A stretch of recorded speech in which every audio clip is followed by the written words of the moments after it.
जय श्री राम दोस्तों। आप अपने घर के मंदिर में या फिर बाहर के मंदिर में पूजा तो जरूर करते होंगे और पूजा करते समय दीपक जलाने का नियम भी आपको पता होगा। आपको पता होगा कि जिस दीपक को आप जिस भगवान का नाम लेकर जलाते हैं, कहीं वह दीपक कुछ गलत संकेत तो नहीं दे रहा है। आपके दीपक की बाती पूरी जल जाती है या फिर दीपक में घी और अंजलि बातें बच जाती हैं, और कहीं आपके दीपक की बाती पर फूल तो नहीं बनता। और दीपक की बाती पर फूल बन जाने का क्या मतलब होता है? तो क्या आप जानते हैं कि दीपक की बाती का पूरा जल जाना और बच जाना क्या संकेत देता है? कहीं आपके जीवन की सभी परेशानियों की वजह आपकी जली हुई दीपक से तो नहीं जुड़ी हुई है? कहीं आप पहले से जले हुए दीपक में तो बाती नहीं जलाते हैं? और क्या आपके पूजा का दीपक पुराना है या नया? आखिर कितने सालों से उस दीपक का इस्तेमाल कर रहे हैं? कहीं आपकी भी तो आदत नहीं है थोड़े दिन के बाद दीपक को बदल देने की? तो दोस्तों, आपको जानकर हैरानी होगी कि आप अपने पूजा घर के मंदिर में दीपक जलाते समय अगर यह गलती करते हैं तो आपको इसका परिणाम भुगतना ही होगा। और दीपक की बाती का जल जाना और बाकी का बचा जाना भी अलग अलग संकेत देता है, जो हमारे लिए जानना बहुत जरूरी है। तो इन्हीं सब बातों को जानने के लिए इस वीडियो में अंत तक हमारे साथ बने रहिएगा। तो दोस्तों, स्वागत है आप सभी का हमारे चैनल ज्ञान वास्तु पर। आगे बढ़ने से पहले वीडियो को लाइक जरूर कर दें। तो दोस्तों, जब हम पूजा करते हैं तो हमारा दीपक कभी कभी अचानक से बुझ जाता है, और कभी कभी ऐसा होता है कि हमारी पूजा होने के बाद हम उस दीपक को भगवान के सामने जलता छोड़ देते हैं, लेकिन कुछ समय के बाद में दीपक खुद ब खुद बुझ जाता है और उसमें आधी जली बाती ही और भी बचा रह जाता है। और कभी कभी तो हमारे दीपक की बात पूरी जल जाती है और उसमें फूल भी बन जाता है। तो इनके अलग अलग नकारात्मक और सकारात्मक परिणाम होते हैं। तो सबसे पहले यह जानते हैं कि अगर हमारे दीपक में फूल बन रहा है तो इसका क्या मतलब होगा। प्रिय मित्रों, अगर हमारे दीपक की बाती में फूल बन रहा है तो इसका सीधा सा मतलब है कि प्रभु ने हमारी प्रार्थना को स्वीकार कर लिया है और वह हमारी पूजा से प्रसन्न है। और इसका संकेत वह बाती में बने फूल के माध्यम से देते हैं। अगर आपके घर में दिव्य शक्तियां मौजूद है और आपके साथ साथ वह भी ईश्वर की पूजा में अपना ध्यान लगती है, तो आपकी दीपक की बाती में एक से ज्यादा फूल बनते हैं, और कभी कभी साक्षात किसी भी देवी देवता का रूप भी दिखने लगता है।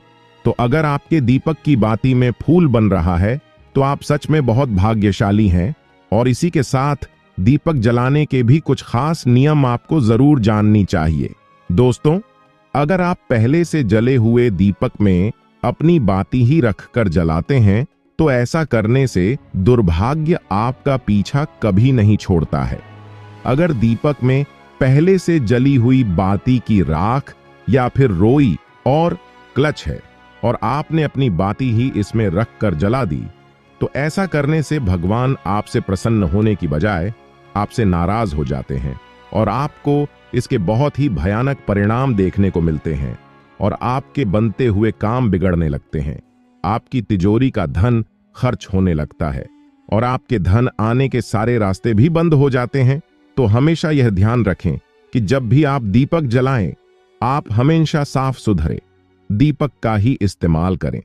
दोस्तों, इसी के साथ कुछ लोगों की आदत होती है कि वह हर थोड़े दिन बाद अपने दीपक को बदल देते हैं। तो इस पर गुरुजी का कहना है कि आप जिस दीपक से पूजा करते हैं, आप उस दीपक को कभी मत बदलिए। आप उस दीपक को सिद्ध हो जाने दीजिए। जब कोई दीपक रोजाना भगवान के सामने जलता है तो वह दीपक धीरे के साथ सिद्ध हो जाता है। ईश्वर की सकारात्मक ऊर्जा उस दीपक में आ जाती है, और जब भी आप वह दीपक जलाते हैं तो आपका तन और मन दोनों पवित्र हो जाते हैं। तो आप हर रोज उस दीपक को साफ कीजिए, फिर उसमें ही रखकर जलाएं। आप जितनी बार भी दीपक जलाएं, उतनी बार उस दीपक को साफ करके बार बार उसी दीपक में बाती जलाएं। लेकिन अगर आप गलती से भी उस दीपक को बदलते हैं तो आपकी तरक्की में रुकावट आ सकती है। इसीलिए आप अपने घर के दीपक को कभी भी मत बदलना। 10 साल 20 साल तक आप इस दीपक में लगातार बाती जलाएं। इससे आपका दीपक सिद्ध हो जाएगा और आप इसका चमत्कार अपने घर में भी देख सकते हैं। अगर आपके घर में कोई भी रोगी हो, बीमार हो या किसी का बुखार नहीं जा रहा हो तो आप इस दीपक को थोड़ी देर के लिए किसी पानी के बर्तन में डालिए और अब उस रोगी को यह पानी पिला दीजिए। 10 से 15 मिनट के भीतर उसका बुखार उतर जाएगा। वहीं अगर आपके घर में किसी को नजर लगी हो या फिर आपके व्यापार में किसी की नजर लग हो, आपका धंधा अच्छे से नहीं चल रहा हो, तो भी आप इस दीपक को तांबे के बर्तन के भीतर पानी में भरकर उसमें डाल दीजिए और रात भर के लिए छोड़ दीजिए। अगले दिन सुबह पानी का छिड़काव अपने घर में और अपनी दुकान पर करिए। ऐसा करने से आपको साफ साफ परिणाम दिखाई देंगे, क्योंकि जब हम लगातार एक ही वस्तु का प्रयोग अपनी पूजा में करते हैं तो वह वस्तु शुद्ध हो जाती है, भगवान की पूजा होती है, वह उस वस्तु में समा जाती है। तो कभी भी अपने मंदिर के दीपक को बदलने की गलती ना करें। दोस्तों, अगर आपके मंदिर का दीपक टूट जाता है या फिर खराब हो जाता है या खंडित हो जाता है, आप तभी उस दीपक को बदल सकते हैं, लेकिन फिर भी आप उस दीपक को न फेंकें, बल्कि इसे अपने घर में संभाल कर रखें, क्योंकि यह भगवान की सकारात्मक ऊर्जा का भंडार होता है।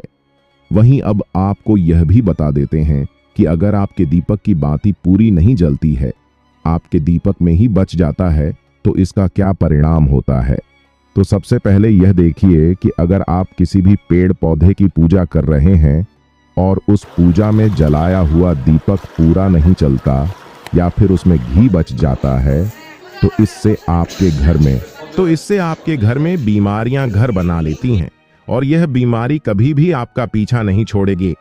तो जब भी आप किसी भी पेड़ पौधे की या मंदिर के बाहर किसी भी जगह की पूजा करें, तो यह ध्यान रखें कि उसकी बात ही पूरी जले और उस बर्तन में ही ना बचे, क्योंकि यह आपकी अच्छी सेहत के लिए बहुत ही ज्यादा अच्छा प्रभाव देगा।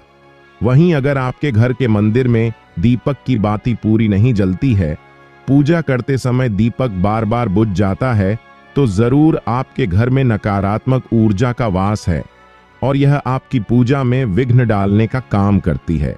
दोस्तों, हमारे घर में अगर कोई बुरी शक्ति होती है या फिर कोई ऐसी ऊर्जा होती है जो यह नहीं चाहती कि आपके घर में भगवान की कृपा हो और आपके घर में सकारात्मक ऊर्जा हो, तो यह आपकी पूजा नहीं होने देती। क्योंकि दोस्तों, एक वातावरण में एक ही तरह की ऊर्जा रह सकती है, या तो सकारात्मक या नकारात्मक, और जो बुरी शक्तियां होती हैं वह यह कभी भी नहीं चाहती कि आपके घर में देवी शक्तियों का वास हो, क्योंकि अगर आपके घर में भगवान ने अपनी कृपा की तो उन बुरी शक्तियों और ऊर्जा और इन्हीं के प्रभाव से हमारा दीपक बार बार बुझ जाता है या फिर हमारी दीपक की बाती ही पूरी नहीं जलती। तो इस सब से बचने के लिए आपको क्या करना है कि सच्चे मन से भगवान का स्मरण करें और जब भी आप दीपक जलाएं तो भगवान से सबसे पहले यह प्रार्थना करें कि आपके आसपास जितनी भी नकारात्मक ऊर्जा हो वह आपसे दूर रहे और भगवान की कृपा आप पर बनी रहे। साथ ही ऐसी शक्तियों से बचने के लिए जब भी आप दीपक जलाएं तो गंगा जल से एक गोल घेरा बना लें और इस गोल खैर में दीपक को रखें, क्योंकि दोस्तों, गंगा जल बहुत ही पवित्र माना गया है और महादेव का वरदान भी गंगा जल को मिला हुआ है। तो गंगा जल में सबसे पहले तो कोई भी बुरी शक्ति प्रवेश नहीं कर सकती, इसलिए कभी भी गंगा जल खराब नहीं होता और गंगा जल हर तरह की ऊर्जा को सकारात्मक ऊर्जा में बदल देता है।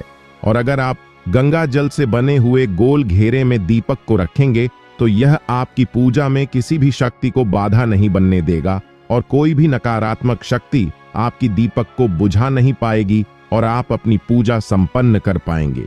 अगर आपको यह जानकारी पसंद आई है तो वीडियो को लाइक करें और चैनल को सब्सक्राइब जरूर करें।